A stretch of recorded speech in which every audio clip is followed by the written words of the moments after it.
بسم اللہ الرحمن الرحیم۔ السلام علیکم دوستو، حضرت علی رضی اللہ تعالی عنہ کو اللہ رب العزت نے جو علمی مقام عطا فرمایا تھا اور جو فہم و فراست آپ رضی اللہ تعالی عنہ کو حاصل تھی، وہ کسی تعارف کی محتاج نہیں ہے۔ آپ رضی اللہ تعالی عنہ کو علمی فہم کے ساتھ ساتھ اللہ رب العزت نے فصاحت و بلاغت بھی عطا فرمائی تھی۔ یہی وجہ ہے کہ جہاں آپ رضی اللہ تعالی عنہ کے اقوال معروف ہیں، وہیں پر آپ رضی اللہ تعالی عنہ کے خطبات سے بھی دنیا فیض حاصل کرتی ہے۔ آج کی ویڈیو میں ہم حضرت علی رضی اللہ تعالی عنہ کے خطبات میں سے چند خاص اور قیمتی خطبات آپ کی خدمت میں پیش کرنے جا رہے ہیں۔ ان خطبات کو آپ نے دل کے کانوں سے سننا ہے، انشاءاللہ آپ کو بہت فائدہ ہوگا۔ دوستو، پہلا خطبہ اللہ تعالیٰ کی ذات و صفات کے حوالے سے اور کائنات کی تخلیق کے حوالے سے ہے۔ اس خطبے کا ترجمہ ملاحظہ فرمائیں۔ علی رضی اللہ تعالیٰ عنہ نے اس خطبے میں فرمایا، ساری تعریف اس اللہ کے لیے ہے جس کی مدحت تک بولنے والوں کے تکلم کی رسائی نہیں ہے، اور اس کی نعمتوں کو گننے والے شمار نہیں کر سکتے ہیں۔ اس کے حق کو کوشش کرنے والے بھی ادا نہیں کر سکتے ہیں، نہ ہمتوں کی بلندیاں اس کا ادراک کر سکتی ہیں، اور نہ ذہانتوں کی گہرائیاں اس کی تہ تک جا سکتی ہیں۔ اس کی ذات کے لیے نہ کوئی معین حد ہے، نہ توصیفی کلمات، نہ مقررہ وقت ہے اور نہ آخری مدت۔ اس نے تمام مخلوقات کو صرف اپنی قدرت کاملہ سے پیدا کیا ہے، اور پھر اپنی رحمت ہی سے ہوائیں چلائی ہیں اور زمین کی حرکت کو پہاڑوں کی میخوں سے سنبھال کر رکھا ہے۔ دین کی ابتدا اس کی معرفت سے ہے، اور معرفت کا کمال اس کی تصدیق ہے۔ تصدیق کا کمال توحید کا اقرار ہے، اور توحید کا کمال اخلاص عقیدہ ہے، اور اخلاص کا کمال زائد برذات صفات کی نفی ہے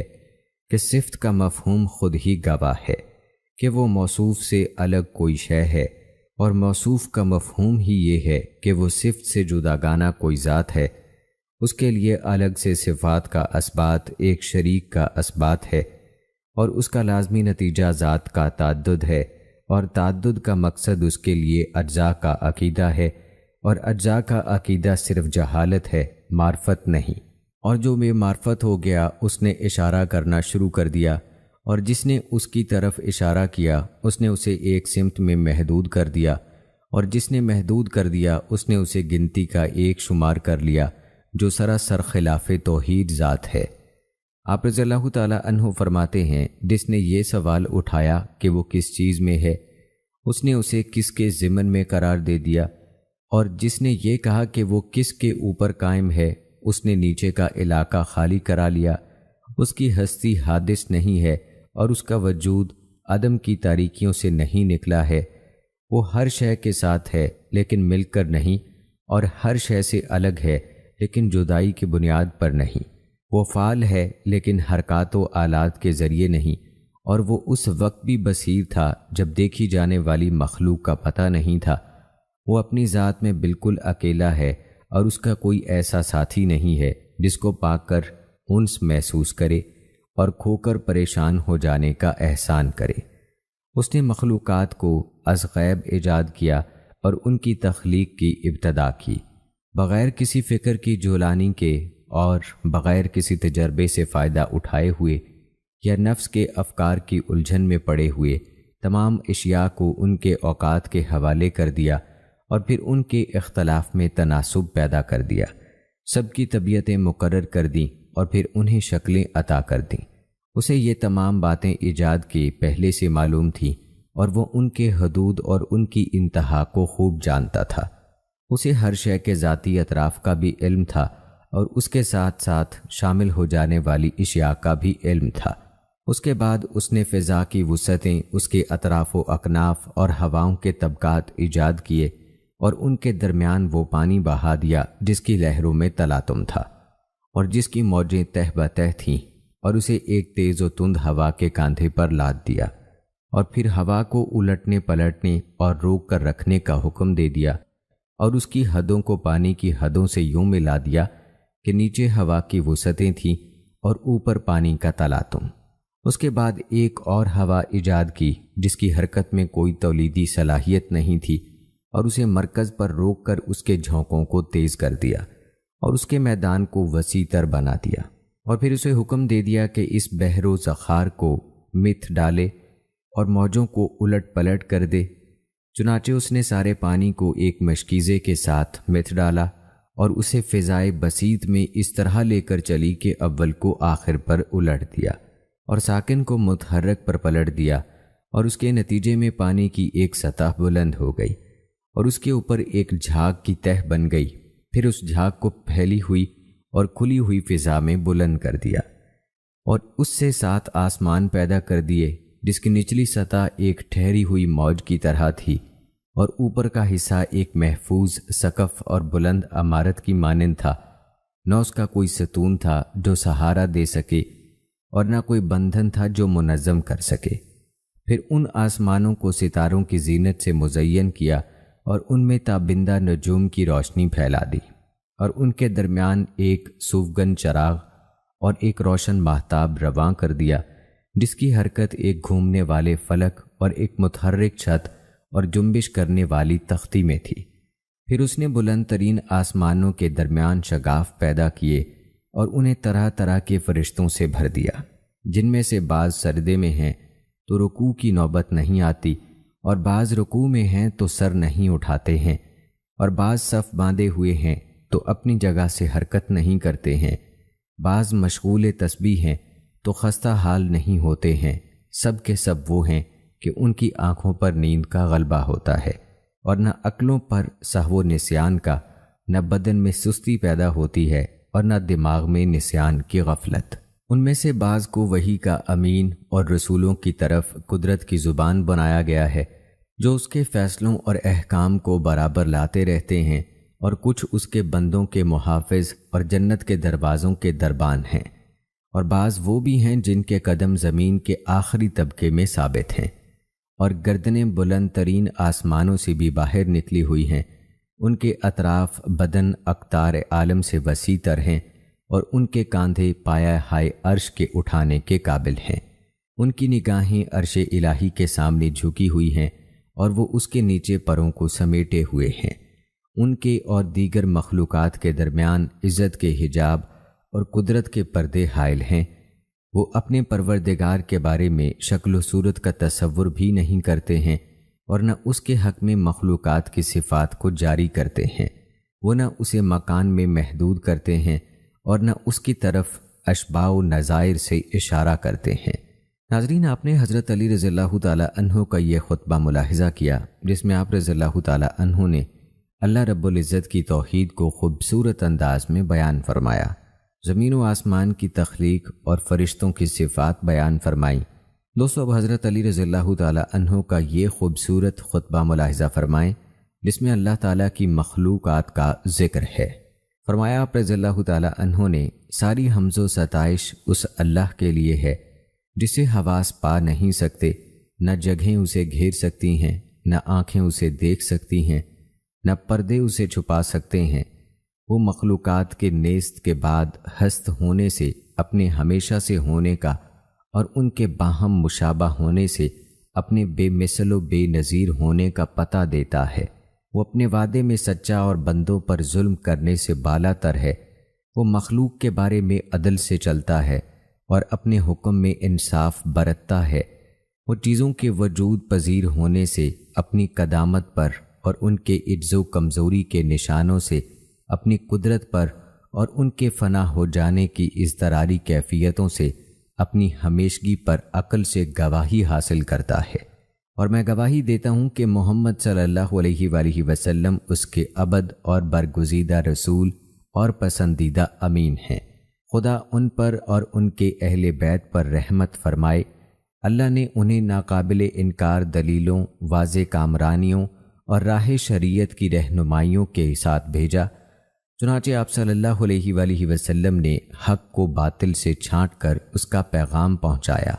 راہ حق دکھا کر اس پر لوگوں کو لگایا، ہدایت کے نشان اور روشنی کے مینار قائم کیے، اسلام کی رسیوں اور ایمان کے بندھنوں کو مستحکم کیا۔ اس خطبے میں مختلف قسم کے جانوروں کی عجیب و غریب آفرینش کا ذکر کرتے ہوئے فرمایا، اگر لوگ اس کی عظیم الشان قدرتوں اور بلند پایہ نعمتوں میں غور و فکر کریں تو سیدھی راہ کی طرف پلٹ آئیں اور دوزخ کے عذاب سے خوف کھانے لگیں، لیکن دل بیمار اور بصیرتیں کھوٹی ہیں۔ کیا وہ لوگ ان چھوٹے چھوٹے جانوروں کو کہ جنہیں اس نے پیدا کیا ہے نہیں دیکھتے کہ کیوں کر ان کی آفرینش کو استحکام بخشا ہے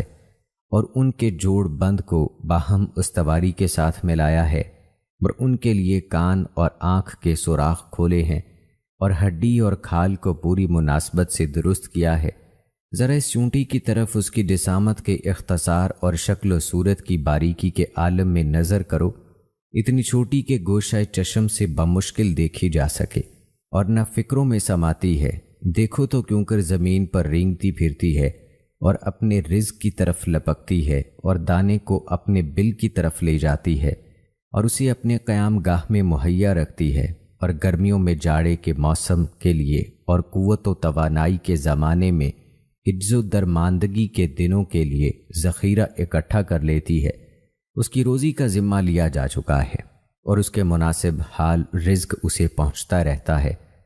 خدائے کریم اسے تغافل نہیں برتتا اور صاحب عطا و جزا اسے محروم نہیں رکھتا، اگرچہ وہ خشک پتھر اور جمے ہوئے سنگ خارا کے اندر کیوں نہ ہو۔ اگر تم اس کی غذا کی نالیوں اور اس کے بلند و پست حصوں اور اس کے خول میں پیٹ کی طرف جھکے ہوئے پسلیوں کے کناروں اور اس کے سر میں چھوٹی چھوٹی آنکھوں اور کانوں کی ساخت میں غور و فکر کرو گے تو اس کی آفرینش پر تمہیں تعجب ہوگا اور اس کا وصف کرنے میں تمہیں توب اٹھانا پڑے گا۔ بلند و برتر ہے وہ کہ جس نے اس کو اس کے پیروں پر کھڑا کیا ہے اور ستونوں یعنی اعضاء پر اس کی بنیاد رکھی ہے۔ اس کے بنانے میں کوئی بنانے والا اس کا شریک نہیں ہوا ہے، اور نہ اس کے پیدا کرنے میں کسی قادر و توانا نے اس کا ہاتھ بٹایا ہے۔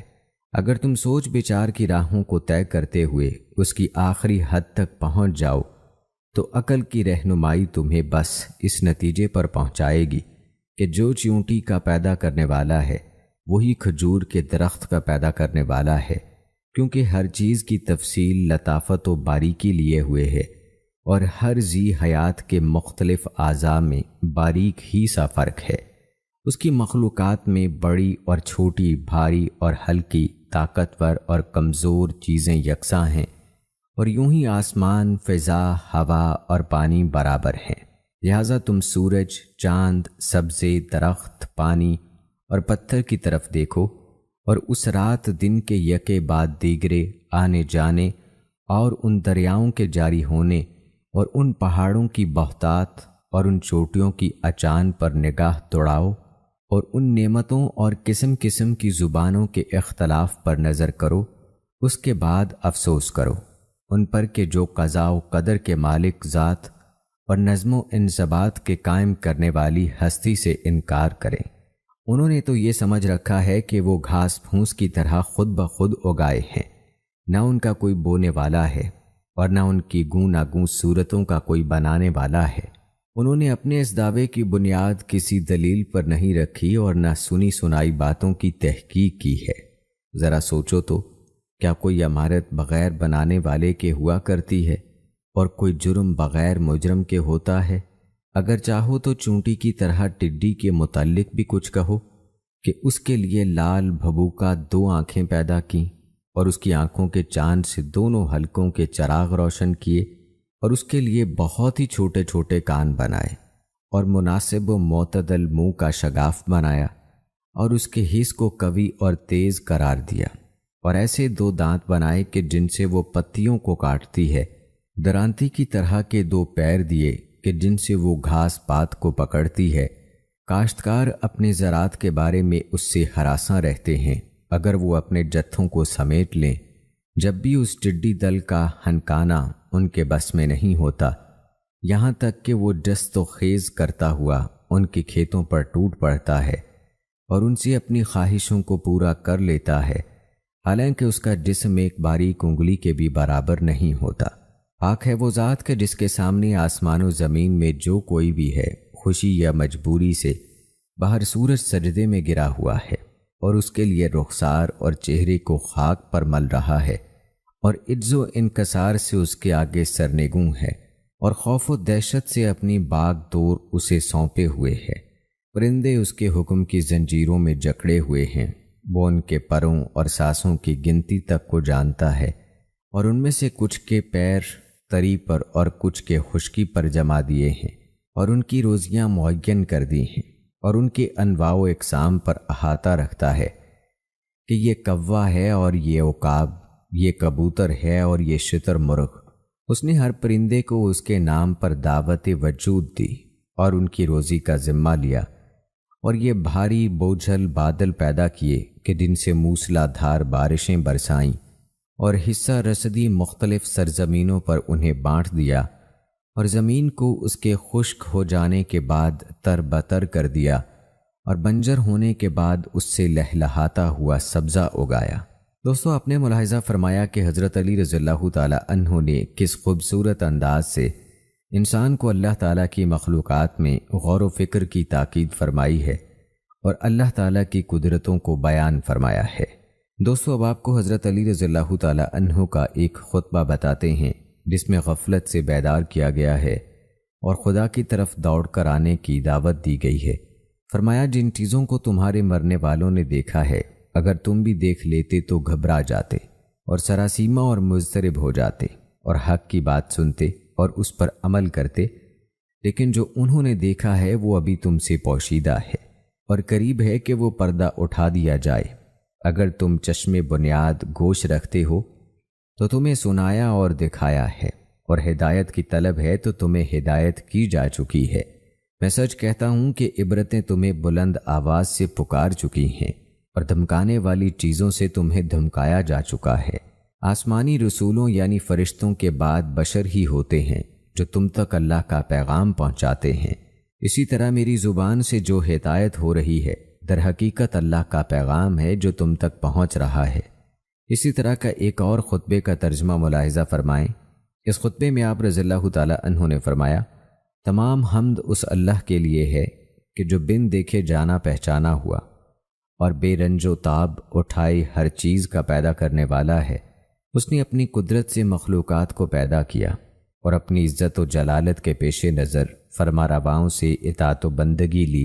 اور اپنے جود و عطا کی بدولت بعظمت لوگوں پر سرداری کی۔ وہ اللہ جس نے دنیا میں اپنی مخلوقات کو آباد کیا اور اپنے رسولوں کو جن و انس کی طرف بھیجا تاکہ وہ ان کے سامنے دنیا کو بے نقاب کریں اور اس کی مضرتوں سے انہیں ڈرائیں دھمکائیں، اس کی بے وفائی کی مثالیں بیان کریں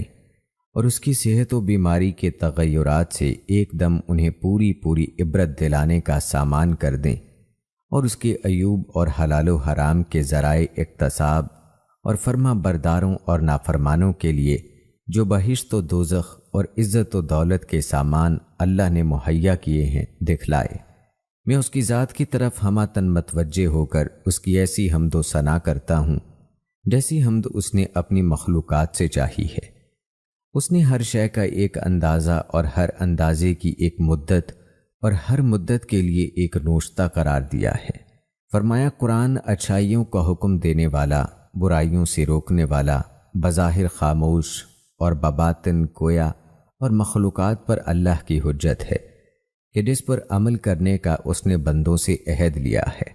اور ان کے نفسوں کو اس کا پابند بنایا ہے، اس کے نور کو کامل اور اس کے ذریعے سے دین کو مکمل کیا ہے، اور نبی کریم صلی اللہ علیہ وآلہ وسلم کو اس حالت میں دنیا سے اٹھایا کہ وہ لوگوں کو ایسے احکام قرآن کی تبلیغ کر کے فارغ ہو چکے تھے کہ جو ہدایت و دستگاری کا سبب ہیں۔ لہٰذا اللہ سبحانہ و تعالیٰ کو ایسی بزرگی و عظمت کے ساتھ یاد کرو جیسی اپنی بزرگی خود اس نے بیان کی ہے، کیونکہ اس نے اپنے دین کی کوئی بات تم سے نہیں چھپائی، اور کسی شے کو خواہ اسے پسند ہو یا ناپسند بغیر کسی واضح علامت اور محکم نشان کے نہیں چھوڑا، جو ناپسند امور سے روکے اور پسندیدہ باتوں کی طرف دعوت دے۔ ان احکام کے متعلق اس کی خوشنودی و ناراضگی کا معیار زمانہ آئندہ میں بھی ایک رہے گا۔ یاد رکھو کہ وہ تم سے کسی ایسی چیز پر رضامند نہ ہوگا کہ جس پر تمہارے اگلوں سے ناراض ہو چکا ہو، اور نہ کسی ایسی چیز پر غضبناک ہوگا کہ جس پر پہلے لوگوں سے خوش رہ چکا ہو۔ تمہیں تو بس یہی چاہیے کہ تم واضح نشانوں پر چلتے رہو اور تم سے پہلے لوگوں نے جو کہا ہے اسے دہراتے رہو، وہ تمہاری ضروریات دنیا کا ذمہ لے چکا ہے اور تمہیں صرف شکر گزار رہنے کی ترغیب دی ہے، اور تم پر واجب کیا ہے کہ اپنی زبان سے اس کا ذکر کرتے رہو، اور تمہیں تقوی و پرہیزگاری کی ہدایت کی ہے، اور اسے اپنی رضا و خوشنودی کی حد آخر اور مخلوق سے اپنا مدعا قرار دیا ہے۔ اس اللہ سے ڈرو کہ تم جس کی نظروں کے سامنے ہو، اور جس کے ہاتھ میں تمہاری پیشانیوں کے بال، اور جس کے قبضہ قدرت میں تمہارا اٹھنا بیٹھنا اور چلنا پھرنا ہے، اگر تم کوئی بات مخفی رکھو گے تو وہ اسے جان لے گا، اور ظاہر کرو گے تو اسے لکھ لے گا، کیونکہ اس نے تم پر نگہبانی کرنے والے مکرم فرشتے مقرر کر رکھے ہیں۔ وہ کسی حق کو نظر انداز اور کسی غلط چیز کو درج نہیں کرتے۔ یاد رکھو کہ جو اللہ سے ڈرے گا وہ اس کے لیے فتنوں سے بچ کر نکلنے کی راہ نکال دے گا، اور اندھیروں سے اجالے میں لے آئے گا، اور اس کے حسب دلخواہ نعمتوں میں اسے ہمیشہ رکھے گا، اور اسے اپنے پاس ایسے گھر میں کہ جسے اس نے اپنے لیے منتخب کیا ہے عزت و بزرگی کی منزل میں لاتا رہے گا۔ اس گھر کا سایہ عرش، اس کی روشنی جمال قدرت کی چھوٹ، اس میں ملاقاتی ملائکہ اور رفیق وہم نشین انبیاء و مرسلین علیہ السلام ہیں۔ اپنی جائے باز گشت کی طرف بڑھو اور زیادہ عمل فراہم کرنے میں موت پر سبقت کرو، اس لیے کہ وہ وقت قریب ہے کہ لوگوں کی امیدیں ٹوٹ جائیں، موت ان پر چھا جائے اور توبہ کا دروازہ ان کے لیے بند ہو جائے۔ ابھی تو تم اس دور میں ہو کہ جس کی طرف پلٹنے کی تم سے قبل گزر جانے والے لوگ تمنا کرتے ہیں۔ تم اس دار دنیا میں کہ جو تمہارے رہنے کا گھر نہیں ہے، مسافر راہ نورد ہے، اسے تمہیں کوچ کرنے کی خبر دی جا چکی ہے، اور اس میں رہتے ہوئے تمہیں زاد کی مہیا کرنے کا حکم دیا گیا ہے۔ یاد رکھو کہ اس نرم و نازک کھال میں آتش جہنم کے برداشت کرنے کی طاقت نہیں، تو پھر اپنی جانوں پر رحم کھاؤ، کیونکہ تم نے ان کو دنیا کی مصیبتوں میں آزما کر دیکھ لیا ہے۔ کیا تم نے اپنے میں سے کسی ایک کو دیکھا ہے کہ وہ جسم میں کانٹا لگنے سے یا ایسی ٹھوکر کھانے سے کہ جو اسے لہو لہان کر دے، یا ایسی گرم ریت کی تپش سے کہ جو اسے جلا دے، کسی طرح بے چین ہو کر چیختا ہے؟ ذرا سوچو تو کہ اس وقت کیا حالت ہوگی کہ جب وہ جہنم کے دو آتشی تووں کے درمیان دہکتے ہوئے پتھروں کا پہلو نشین اور شیطان کا ساتھی ہوگا۔ کیا تمہیں خبر ہے کہ جب مالک بغیر پاسبان جہنم آگ پر غضبناک ہوگا تو وہ اس کے غصے سے بھڑک کر آپس میں ٹکرانے لگے گی، اور اس کے اجزاء ایک دوسرے کو توڑنے پھوڑنے لگیں گے، اور جب اسے جھڑکے گا تو اس کی جھڑکیوں سے تل ملا کر دوزخ کے دروازوں میں اچھلنے لگے گی۔ اے پیرے کہن سال کہ جس پر بڑھاپا چھایا ہوا ہے، اس وقت تیری کیا حالت ہوگی کہ جب آتشی توق گردن کی ہڈیوں میں پیوست ہو جائیں گے اور ہاتھوں میں ہتھکڑیاں گڑ جائیں گی، یہاں تک کہ وہ کلائیوں کا گوشت کھا لیں گی۔ اے خدا کے بندو، اب جب کہ تم بیماریوں میں مبتلا ہونے اور تنگی و ضیق میں پڑنے سے پہلے صحت و فراخی کے عالم میں صحیح و سالم ہو، اللہ کا خوف کھا لو، اور اپنی گردنوں کو قبل اس کے کہ وہ اس طرح گروی ہو جائیں کہ انہیں چھڑایا نہ جا سکے چھڑانے کی کوشش کرو۔ اپنی آنکھوں کو بیدار اور شکموں کو لاغر بناؤ، میدان سعی میں اپنے قدموں کو کام میں لاؤ، اور اپنے مال کو اس کی راہ میں خرچ کرو، اپنے جسموں کو اپنے نفسوں پر نثار کر دو اور ان سے بخل نہ برتو، کیونکہ اللہ تعالیٰ کا ارشاد ہے، اگر تم خدا کی مدد کرو گے تو وہ تمہاری مدد کرے گا اور تمہیں ثابت قدم رکھے گا۔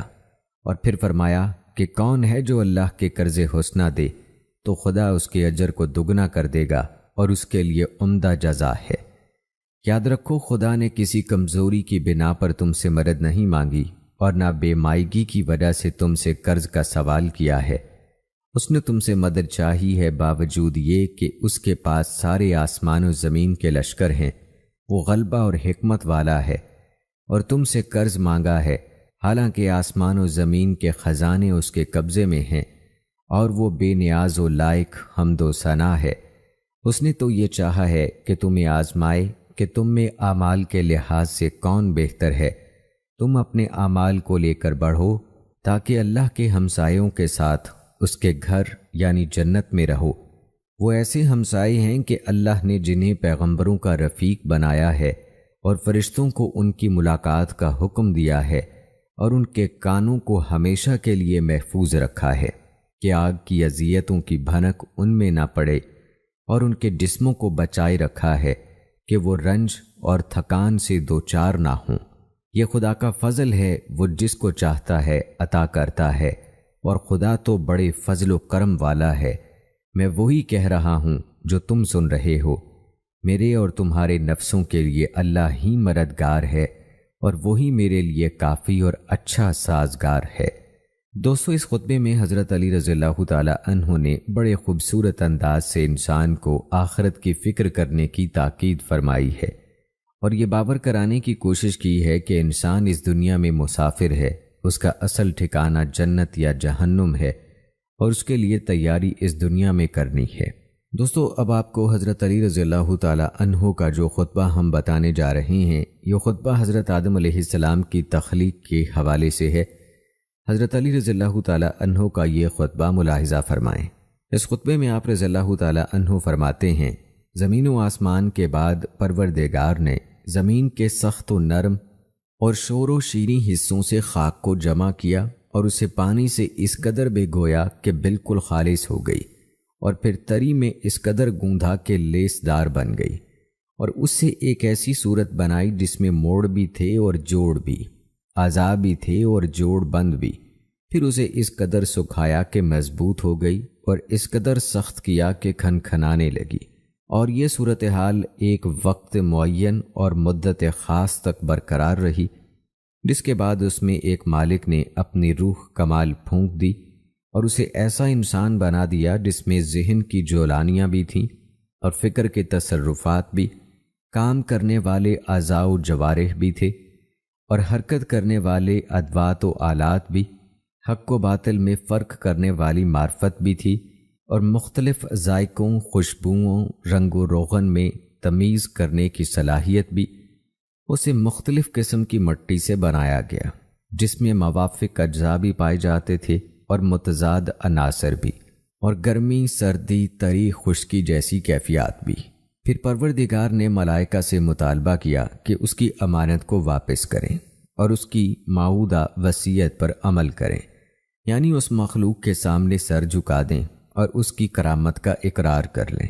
چنانچہ اس نے صاف صاف اعلان کر دیا کہ آدمی کو سجدہ کرو، اور سب نے سجدہ بھی کر لیا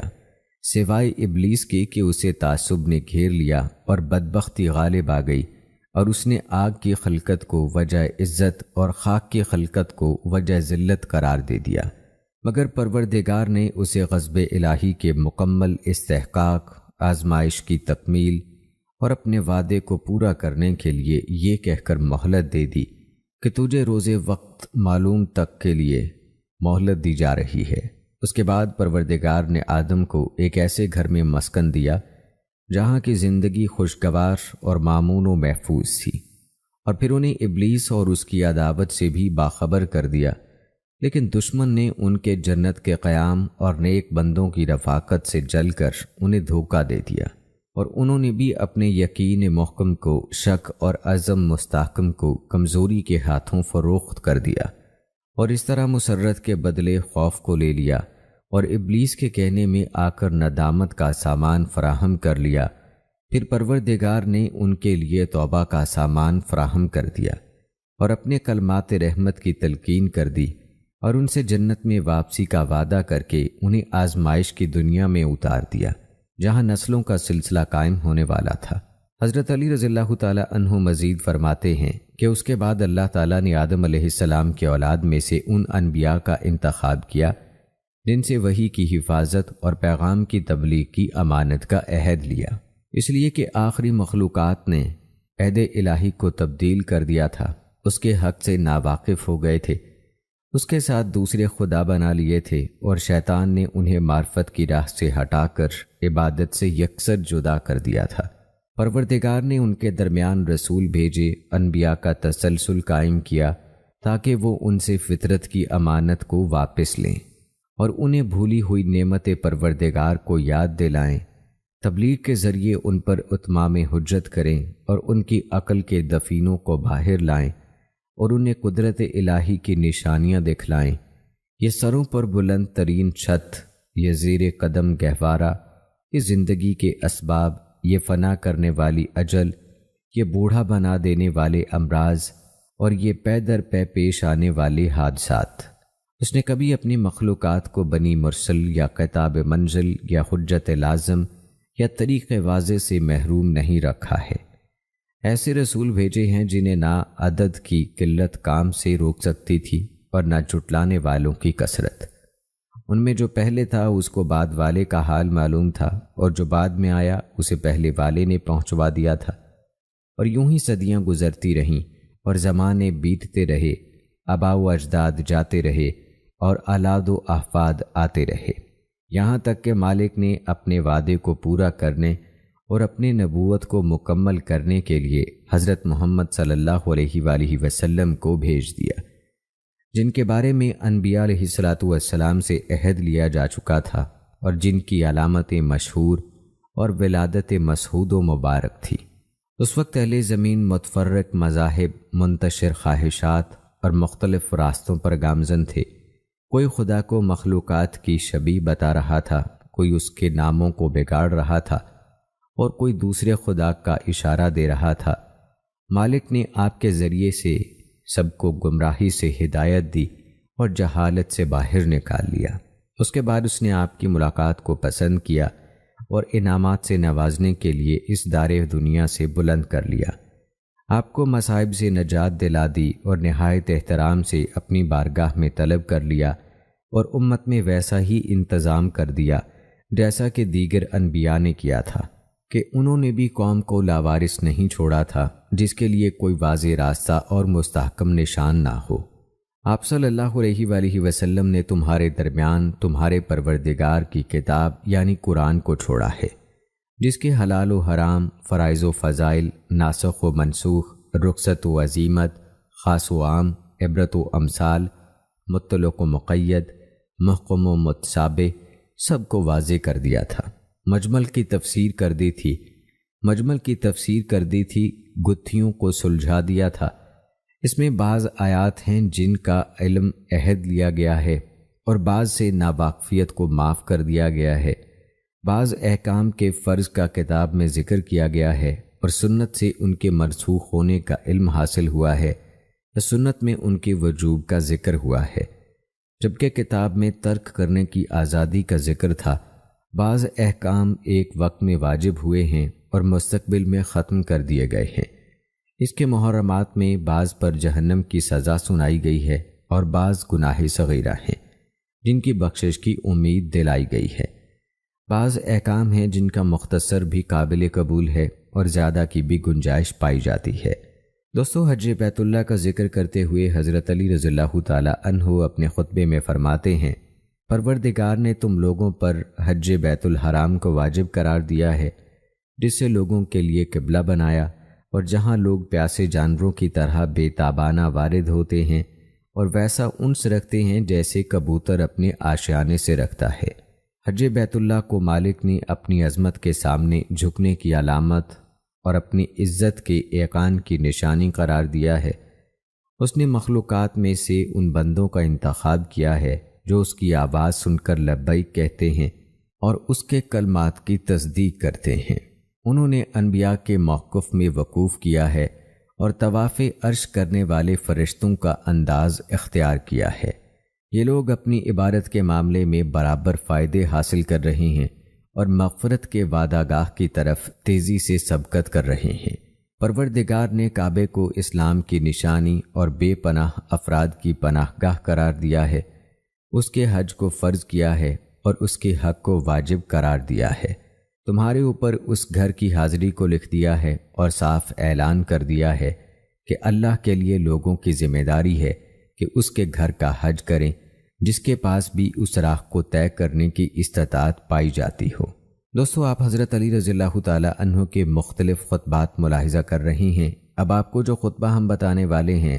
یہ خطبہ سفین سے واپسی پر آپ رضی اللہ تعالی عنہ کے خطبے کا ایک حصہ ہے، جس میں بعثت پیغمبر صلی اللہ علیہ وآلہ وسلم کے وقت لوگوں کے حالات، آل رسول صلی اللہ علیہ وآلہ وسلم کے اوصاف اور دوسرے افراد کی کیفیات کا ذکر کیا گیا ہے۔ آپ رضی اللہ تعالیٰ عنہ فرماتے ہیں، میں پروردگار کی حمد کرتا ہوں اس کی نعمتوں کی تکمیل کے لیے، اور اس کی عزت کے سامنے سر تسلیم خم کرتے ہوئے میں اس کی نافرمانی سے تحفظ چاہتا ہوں اور اس سے مدد مانگتا ہوں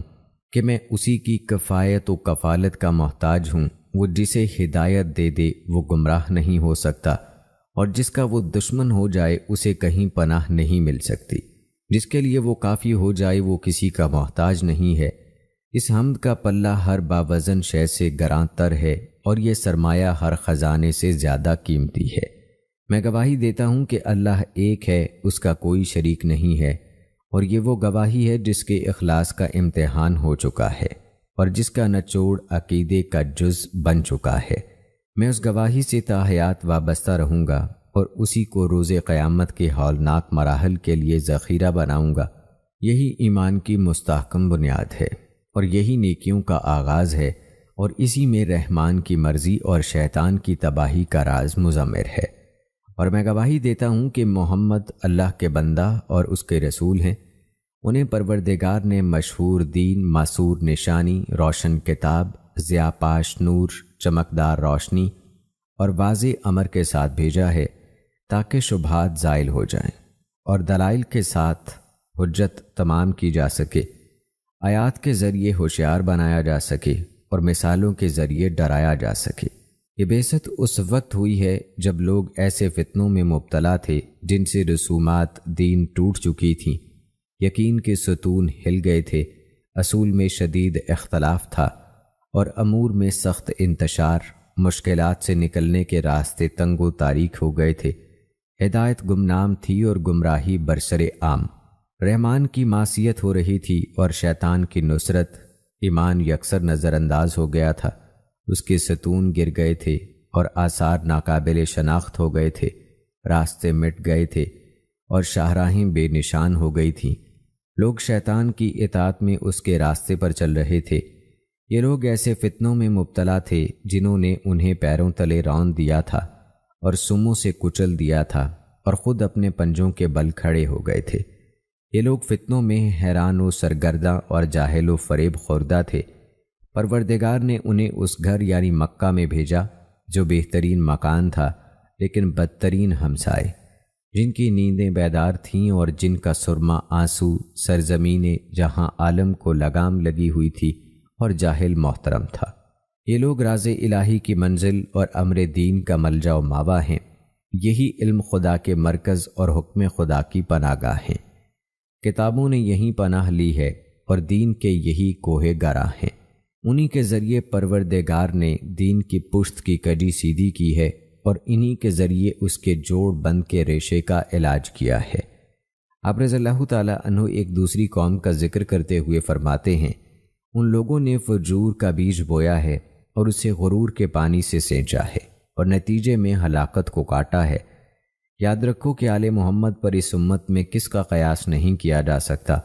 اور نہ ان لوگوں کو ان کے برقرار دیا جا سکتا ہے جن پر ہمیشہ ان کی نعمتوں کا سلسلہ جاری رہا۔ آل محمد دین کی اساس اور یقین کا ستون ہے۔ ان سے آگے بڑھ جانے والا پلٹ کر انہی کی طرف آتا ہے اور پیچھے رہ جانے والا بھی ان سے آ کر ملتا ہے۔ ان کے پاس حق ولایت کی خصوصیات ہیں اور انہی کے درمیان پیغمبر کی وصیت اور ان کی وراثت ہے۔ اب جبکہ حق اپنے اہل کے پاس واپس آ گیا ہے اور اپنی منزل کی طرف منتقل ہو گیا ہے۔ ناظرین، اب آپ کو حضرت علی رضی اللہ تعالی عنہ کے خطبے کا ایک حصہ بتاتے ہیں جو فصیح ترین کلمات میں شمار ہوتا ہے اور جس میں لوگوں کو نصیحت کی گئی ہے اور انہیں گمراہی سے ہدایت کے راستے پر لایا گیا ہے۔ طلحہ و زبیر کی بغاوت اور قتل عثمان کے پس منظر میں فرمایا، تم لوگوں نے ہماری ہی وجہ سے تاریکیوں میں ہدایت کا راستہ پایا ہے اور بلندی کے کوہان پر قدم جمائے ہیں، اور ہماری ہی وجہ سے اندھیری راتوں سے اجالے کی طرف باہر آئے ہو۔ وہ کان بہرے ہو جائیں جو پکارنے والے کی آواز نہ سن سکیں، اور وہ لوگ بھلا دھیمی آواز کو کیا سن سکیں گے جن کے کان بلند ترین آوازوں کے سامنے بھی بہرے ہی رہے ہوں۔ مطمئن دل وہی ہوتا ہے جو یاد الہی اور خوف خدا میں مسلسل دھڑکتا رہتا ہے۔ میں روز اول سے تمہاری غداری کے انجام کا انتظار کر رہا ہوں اور تمہیں فریب خوردہ لوگوں کے انداز سے پہچان رہا ہوں۔ مجھے تم سے دینداری کی چادر نے پوشیدہ کر دیا ہے، لیکن صدق نیت نے میرے لیے تمہارے حالات کو آئینہ کر دیا ہے۔ میں نے تمہارے لیے گمراہی کی منزلوں میں حق کے راستوں پر قیام کیا ہے، جہاں تم ایک دوسرے سے ملتے تھے لیکن کوئی رہنما نہ تھا، اور کنواں کھودتے تھے لیکن پانی نصیب نہ ہوتا تھا۔ آج میں تمہارے لیے اپنی اس زبان خاموش کو گویا بنا رہا ہوں جس میں بڑی قوت بیان ہے۔ یاد رکھو کہ اس شخص کی رائے گم ہو گئی ہے جس نے مجھ سے روگردانی کی ہے۔ میں نے روز اول سے آج تک حق کے بارے میں کبھی شک نہیں کیا۔ میرا سکوت مثل موسیٰ ہے۔ موسیٰ کو اپنے نفس کے بارے میں خوف نہیں تھا۔ انہیں دربار فرعون میں صرف یہ خوف تھا کہ کہیں جاہل جادوگر اور گمراہ حکام عوام کی عقلوں پر غالب نہ آ جائیں۔ آج ہم سے حق و باطل کے راستے پر آمنے سامنے ہیں، اور یاد رکھو جسے پانی پر اعتماد ہوتا ہے وہ پیاسا نہیں رہتا۔ اسی طرح جب رسول اللہ صلی اللہ علیہ وآلہ وسلم نے دنیا سے رحلت فرمائی تو عباس اور ابو سفیان ابن حرب نے آپ سے عرض کیا کہ ہم آپ کی بیعت کرنا چاہتے ہیں، جس پر حضرت علی رضی اللہ تعالی عنہ نے فرمایا، اے لوگو، فتنہ و فساد کی موجوں کو نجات کی کشتیوں سے چیر کر اپنے کو نکال لے جاؤ، تفرقہ و انتشار کی راہوں سے اپنا رخ موڑ لو، فخر و مباحات کے تاج اتار ڈالو۔ صحیح طریقہ عمل اختیار کرنے میں کامیاب وہ ہے جو اٹھے تو پروبال کے ساتھ اٹھے اور نہیں تو اقتدار کی کرسی دوسروں کے لیے چھوڑ بیٹھے، اور اسی طرح خلق خدا کو بدامنی سے راحت میں رکھے۔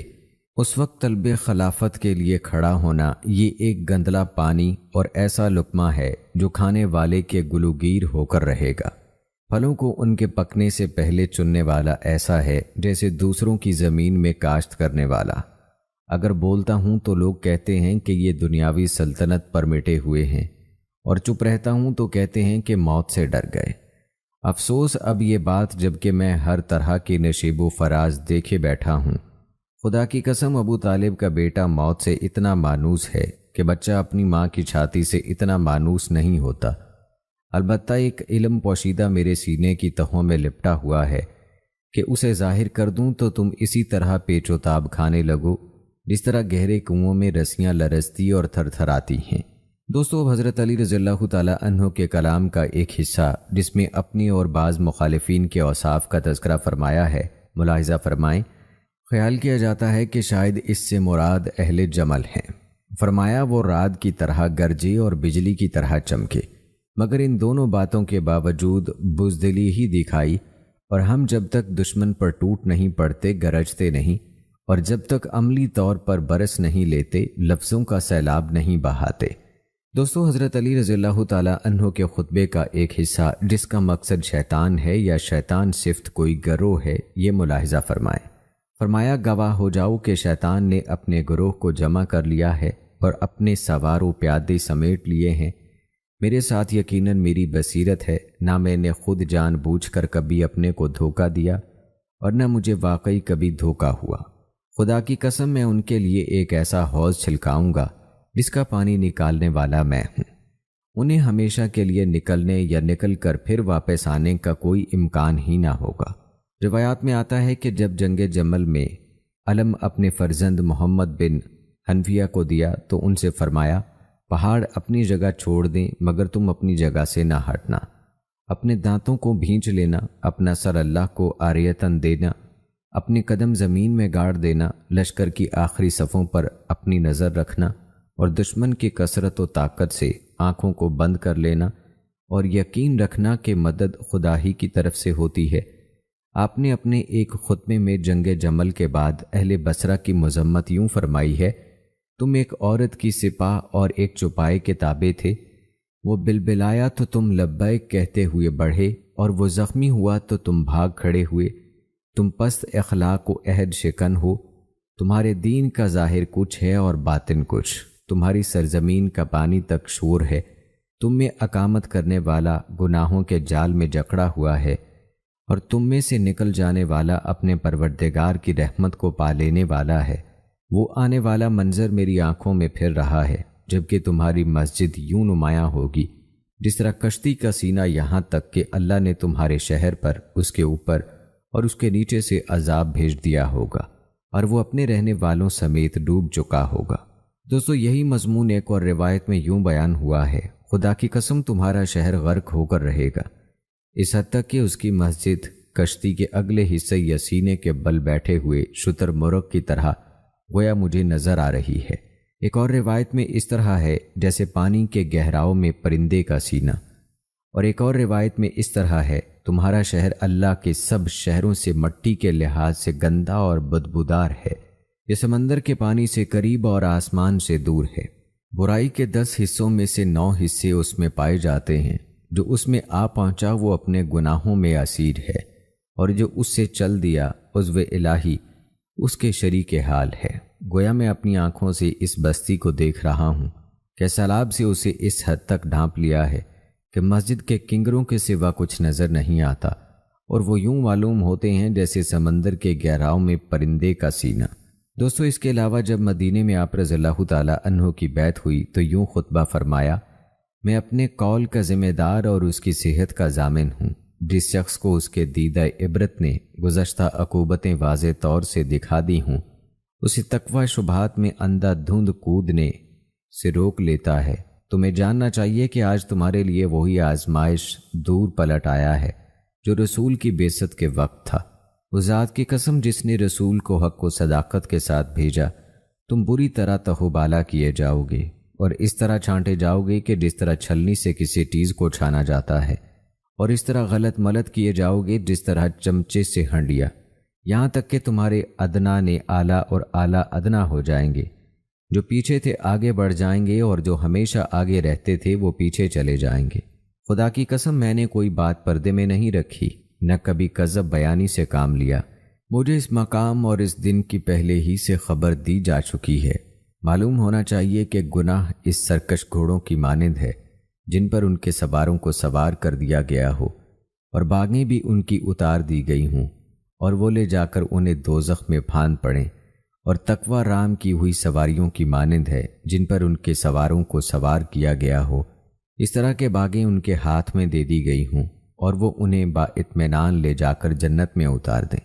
ایک حق ہوتا ہے اور ایک باطل، اور کچھ حق والے ہوتے ہیں، کچھ باطل والے۔ اب اگر باطل زیادہ ہو گیا تو یہ پہلے بھی بہت ہوتا رہا ہے، اور اگر حق کم ہو گیا ہے تو بسا اوقات ایسا ہوا ہے،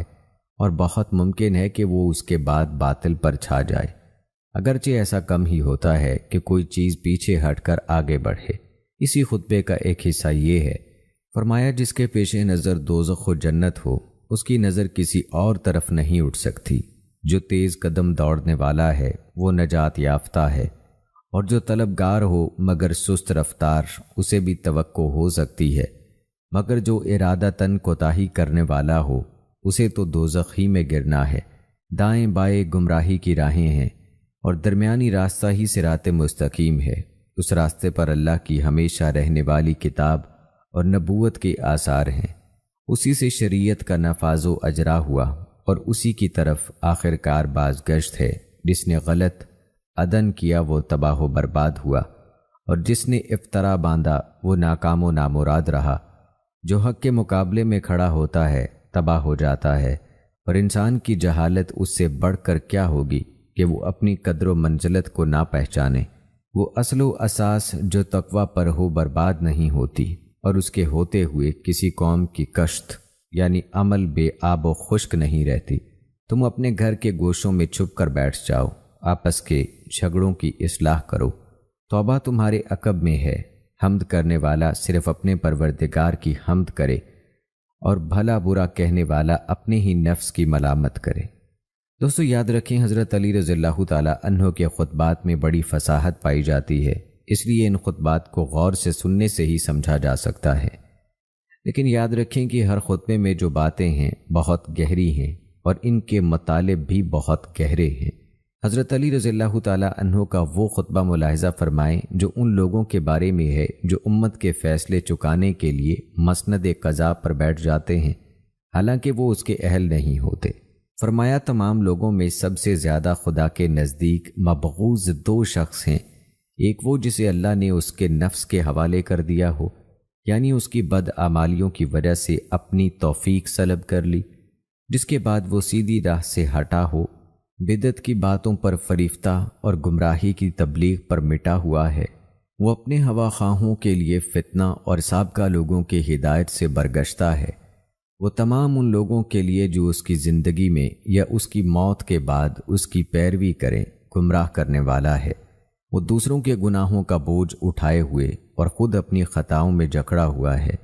اور دوسرا شخص وہ ہے جس نے جہالت کی باتوں کو ادھر ادھر سے بٹور لیا۔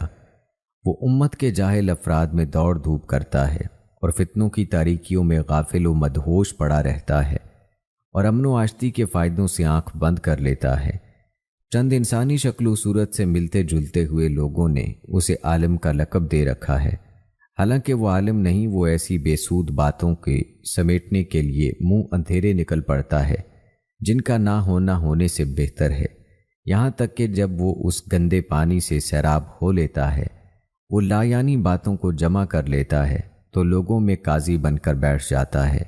اور دوسروں پر مشتبہ رہنے والے مسائل کے حل کرنے کا ذمہ لے لیتا ہے۔ اگر کوئی الجھا مسئلہ اس کے سامنے پیش ہوتا ہے تو اپنی رائے سے اس کے لیے بھرتی کی فرسودہ دلیلیں مہیا کر لیتا ہے اور پھر اس یقین پر بھی کر لیتا ہے۔ اس طرح وہ شبہات کے الجھاؤ میں پھنسا ہوا ہے، جس طرح مکڑی خود ہی اپنے جالے کے اندر۔ وہ خود یہ نہیں جانتا کہ اس نے صحیح حکم دیا ہے یا غلط۔ اگر صحیح بات بھی کہی ہو تو اسے یہ اندیشہ ہوتا ہے کہ کہیں غلط نہ ہو، اور غلط جواب ہو تو اسے یہ توقع رہتی ہے کہ شاید یہی صحیح ہو۔ وہ جہالتوں میں بھٹکنے والا جاہل اور اپنی نظر کے دھندلا پن کے ساتھ تاریکیوں میں بھٹکنے والی سواریوں پر سوار ہے۔ نہ اس نے حقیقت علم کو پرکھا، نہ اس کی تہ تک پہنچا۔ وہ روایات کو اس طرح درہم برہم کرتا ہے جس طرح ہوا سوکھے ہوئے تنکوں کو۔ خدا کی قسم وہ ان مسائل کے حل کرنے کا اہل نہیں جو اس سے پوچھے جاتے ہیں، اور نہ اس منصب کے قابل ہے جو اسے سپرد کیا گیا ہے۔ جس چیز کو وہ نہیں جانتا اس چیز کو وہ کوئی قابل اعتنا علم ہی نہیں قرار دیتا، اور جہاں تک وہ پہنچ سکتا ہے اس کے آگے یہ سمجھتا ہی نہیں کہ کوئی دوسرا پہنچ سکتا ہے، اور جب بات اس کی سمجھ میں نہیں آتی اسے پی جاتا ہے، کیونکہ وہ اپنی جہالت کو خود جانتا ہے۔ ناحق بہائے ہوئے خون اس کے ناروا فیصلوں کی وجہ سے چیخ رہے ہیں، اور غیر مستحق افراد کو پہنچی ہوئی میراثیں چلا رہی ہیں۔ اللہ ہی سے شکوہ ہے ان لوگوں کا جو جہالت میں جیتے ہیں اور گمراہی میں ہی مر جاتے ہیں۔ ان میں قرآن سے زیادہ کوئی بے قیمت چیز نہیں، جبکہ اسے اس طرح پیش کیا جائے جیسا پیش کرنے کا حق ہے، اور اس قرآن سے زیادہ ان میں کوئی مقبول اور قیمتی چیز نہیں اس وقت جب کہ اس کی آیتوں کا بے محل استعمال کیا جائے۔ ان کے نزدیک نیکی سے زیادہ کوئی برائی اور برائی سے زیادہ کوئی نیکی نہیں۔ دوستو، اس خطبے کے علاوہ آپ رضی اللہ تعالی عنہ نے علماء کے مختلف الآراء ہونے کی مذمت میں فرمایا، جب ان میں سے کسی ایک کے سامنے کوئی معاملہ فیصلے کے لیے پیش ہوتا ہے تو وہ اپنی رائے سے اس کا حکم لگا دیتا ہے، پھر وہی مسئلہ بائینہ دوسرے کے سامنے پیش ہوتا ہے تو وہ اس پہلے کے حکم کے خلاف حکم دیتا ہے، پھر یہ تمام کے تمام قاضی اپنے اس خلیفہ کے پاس جمع ہوتے ہیں جس نے انہیں قاضی بنا رکھا ہے، تو وہ سب کی سب رائےوں کو صحیح قرار دیتا ہے، حالانکہ ان کا اللہ ایک، نبی ایک اور کتاب ایک ہے۔ انہیں غور تو کرنا چاہیے کہ اللہ نے انہیں اختلاف کا حکم دیا تھا اور یہ اختلاف کر کے اس کے حکم بجا لاتے ہیں، یا اس نے تو حقیقتاً اختلاف سے منع کیا ہے اور یہ اختلاف کر کے عمداً اس کی نافرمانی کرنا چاہتے ہیں، یا یہ کہ اللہ نے دین کو ادھورا چھوڑ دیا تھا اور ان سے تکمیل کے لیے ہاتھ بٹانے کا خواہش مند ہوا تھا، یا یہ کہ اللہ کے شریک تھے کہ انہیں اس کے احکام میں دخل دینے کا حق ہو اور اس پر لازم ہو کہ وہ اس پر رضامند رہے، یا یہ کہ اللہ نے تو دین کو مکمل اتارا تھا مگر اس کے رسول نے اس کے پہچانے اور ادا کرنے میں کوتاہی کی تھی۔ اللہ نے قرآن میں تو یہ فرمایا ہے کہ ہم نے کتاب میں کسی چیز کے بیان کرنے میں کوتاہی نہیں کی، اور اس میں ہر چیز کا واضح بیان کیا ہے، اور یہ بھی کہا ہے کہ قرآن کے بعض حصے بعض حصوں کی تصدیق کرتے ہیں اور اس میں کوئی اختلاف نہیں۔ چنانچہ اللہ کا یہ ارشاد ہے کہ اگر یہ قرآن اللہ کے علاوہ کسی اور کا بھیجا ہوا ہوتا تو تم اس میں کافی اختلاف پاتے، اور یہ کہ اس کا ظاہر خوشنما اور باطن گہرا ہے، نہ اس کے عجائبات مٹنے والے اور نہ اس کے لطائف ختم ہونے والے ہیں۔ ظلمت اور جہالت کا پردہ اسی سے چاک کیا جاتا ہے۔ دوستو، حضرت علی رضی اللہ تعالی عنہ نے اپنے اس خطبے میں علماء کے اختلاف پر واضح طور پر تنقید فرمائی ہے، اور آپ رضی اللہ تعالی عنہ کی تاکید یہ ہے کہ فیصلے قرآن کے مطابق ہونے چاہیے، قرآن سے ہٹ کر نہیں ہونے چاہیے۔ روایات میں آتا ہے کہ حضرت علی رضی اللہ تعالی عنہ ممبر کوفہ پر خطبہ ارشاد فرما رہے تھے کہ اشعث ابن قیس نے آپ کے کلام پر اعتراض کرتے ہوئے کہا کہ یا امیر المومنین، یہ بات تو آپ کے حق میں نہیں بلکہ آپ کے خلاف پڑتی ہے۔ تو حضرت نے اسے نگاہ غضب سے دیکھا اور فرمایا، تجھے کیا معلوم کہ کون سی چیز میرے حق میں ہے اور کون سی چیز میرے خلاف جاتی ہے؟ تجھ پر اللہ کے پھٹکار اور لعنت۔ جولاہے کا بیٹا جولاہا اور کافر کی گود میں پلنے والا منافق ہے۔ تو ایک دفعہ کافروں کے ہاتھوں میں اور ایک دفعہ مسلمانوں کے ہاتھوں میں اسیر ہوا، لیکن تجھ کو تیرا مال اور حسب اسار سے نہ بچا سکا، اور جو شخص اپنی قوم پر تلوار چلوا دے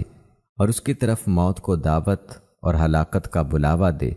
وہ اسی قابل ہے کہ قریبی اس سے نفرت کریں اور دور والے بھی اس پر بھروسہ نہ کریں۔ دوستو، روایات بتاتی ہیں کہ اشعث ایک دفعہ کفر کے زمانے میں اور ایک دفعہ اسلام کے زمانے میں اسیر کیا گیا تھا۔ رہا حضرت کا یہ ارشاد کہ جو شخص اپنی قوم پر تلوار چلوا دے، تو اس سے اس واقعے کی طرف اشارہ کیا ہے کہ جو اشعث کو خالد ابن ولید کے مقابلے میں یمامہ میں پیش آیا تھا، کہ جہاں اس نے اپنی قوم کو فریب دیا تھا اور ان سے چال چلی تھی، یہاں تک کہ خالد نے ان پر حملہ کر دیا،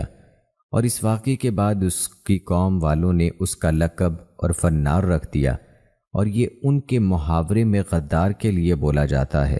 دوستو، حضرت علی رضی اللہ تعالی عنہ کے اور بھی بہت سے قیمتی خطبات ہیں، لیکن ان سب کا تذکرہ اس مختصر ویڈیو میں ممکن نہیں ہے۔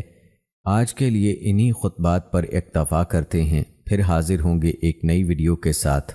آج کی ویڈیو میں بس اتنا ہی، مجھے اجازت دیں، اگلی ویڈیو تک اللہ حافظ۔